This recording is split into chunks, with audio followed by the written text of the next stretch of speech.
On va où ce matin? Au camping. À 3000 mètres d'altitude. C'est ça. On a prévu de faire un barbecue au Cerro Kennedy. Cerro Kennedy, on a pris une bouteille de vin. Bon bah on n'a plus de bus. C'est bien avec les motos. Et là, mais le problème c'est qu'en moto on peut pas. Il faut prendre des voitures qui soient assez hautes. Je fais du step. Dans le pire des cas, ce qu'on fait, on attend Titouan, si ça marche pas là, on commence à peine la route et on stoppe. Est-ce une vidéo? Bienvenido, amiga. 10,000 para persona. Por persona 10. Ok. Ah perfecto. Era el mejor. Comme vous pouvez le voir, Minka c'est déjà embouteillé. Alors, on fait 5 petits villages. Voilà. Tout le monde roule comme il le souhaite. Ce qui est super ici. On peut parler. Il y a une route. On peut parler de liberté.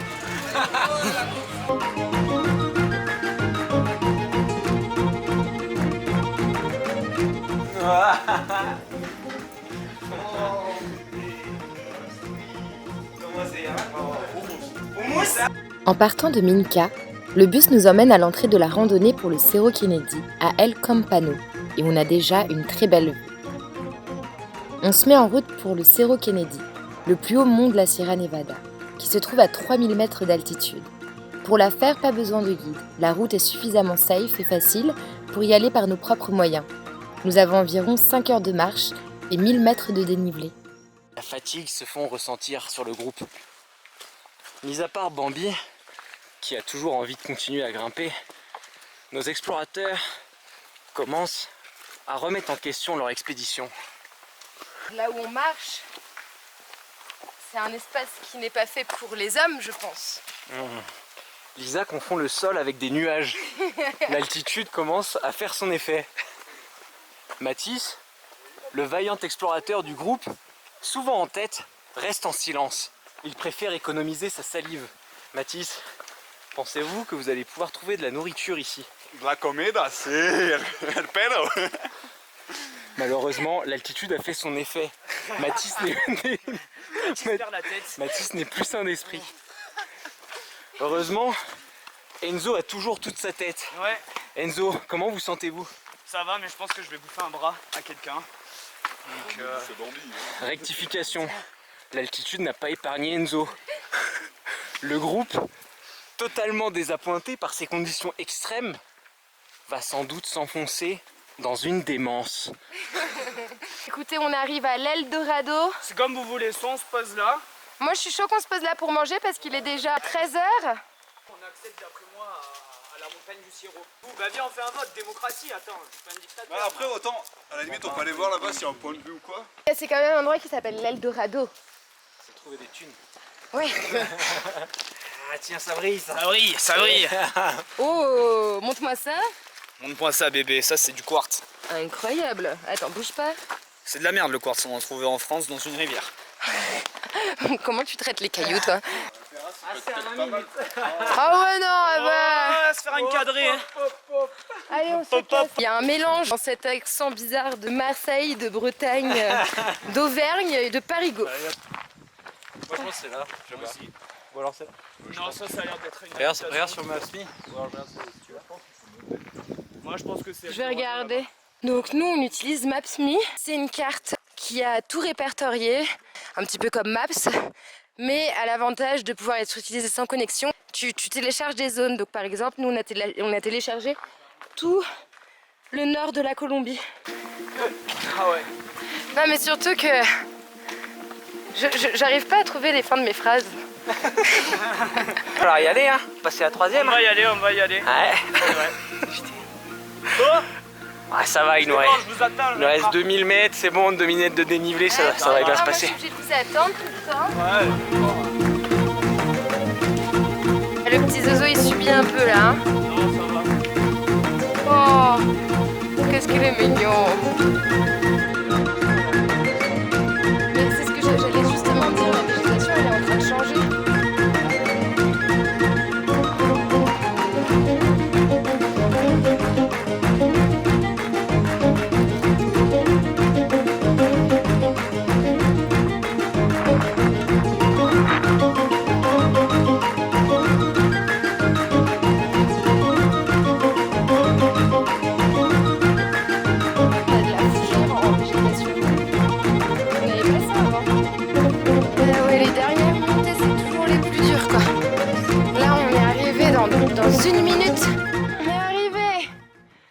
incroyable. On est à l'hostel Donde Moncho.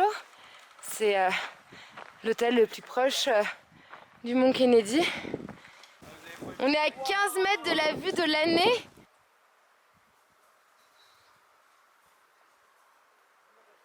Alors, comme vous pouvez le voir à nos dégaines, il fait vraiment froid en haut. C'était pas une blague. Oui, mon vœu le plus cher est celui-ci, libre.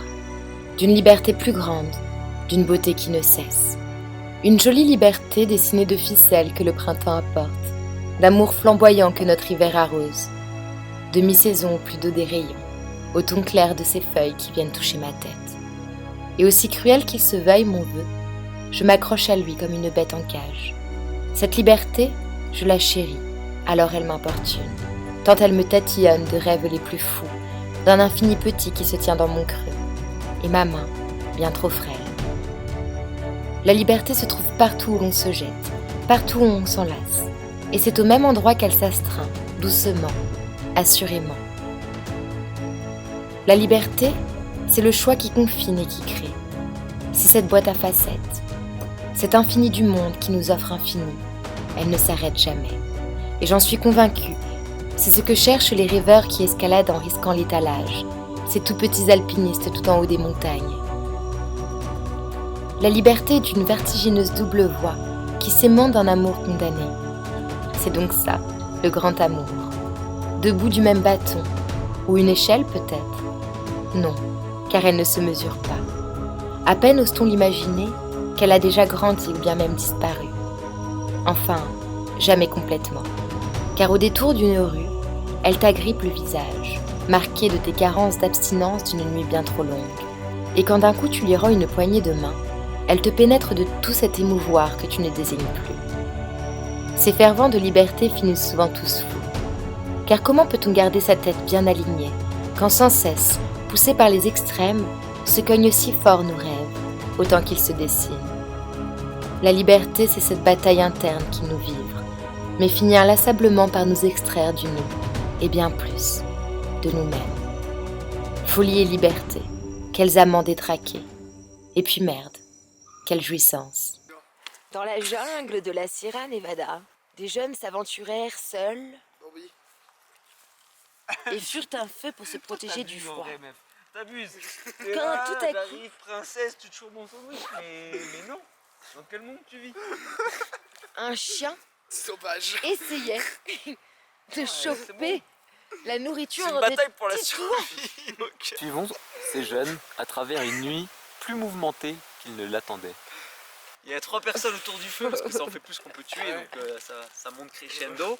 Une autre personne qui va faire du bruit, on fait 2-3 scènes où tout le monde fait du bruit autour de la personne qui s'aventure avec son petit Ça portable là. demande beaucoup de travail ton scénario. Mais putain, vous voulez faire un film ou Mais oui, on va faire un film. Putain, voilà, moi je suis un réalisateur, j'ai des rêves, c'est à vous de voir. Hein. Moi je suis le prochain Cameron, les gars.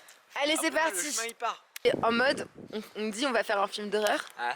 Et au final, ça se transforme vraiment en film Ah, c'est d'horreur. pas mal. Ah non, c'est d'accord. Ouais, genre au bout d'un moment, non mais attends, ça c'était. Mais comment on sait alors que ça se finit vraiment en film d'horreur? Parce qu'au bout C'était d'un pas déjà un moment, film je d'horreur, sais parce pas, qu'à on la base, dit mais c'était un attends, film mais ça c'est d'horreur. pas prévu. Et un Mais où film est-ce qu'il d'horreur, est, on va Mathis? revenir à un Où film est-ce qu'il d'horreur. est, Mathis? Mais je sais pas. Mais c'est justement. pas prévu, pourquoi? Parce que c'était un film d'horreur? Non, parce qu'en gros, on fait un film d'horreur. Mais après, c'est un peu méta, tu vois. Moteur, On a même pas de scénar. action.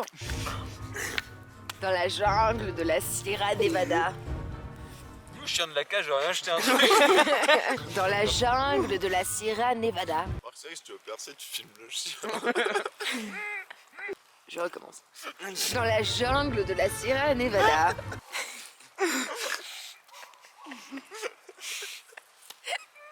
Après une toute petite nuit, on se lève à 4 h du matin avec nos lampes frontales pour voir le lever du soleil du Cerro Kennedy. Pour s'y rendre, nous avons encore une petite heure de marche de notre hostel. Voilà le Cerro Kennedy.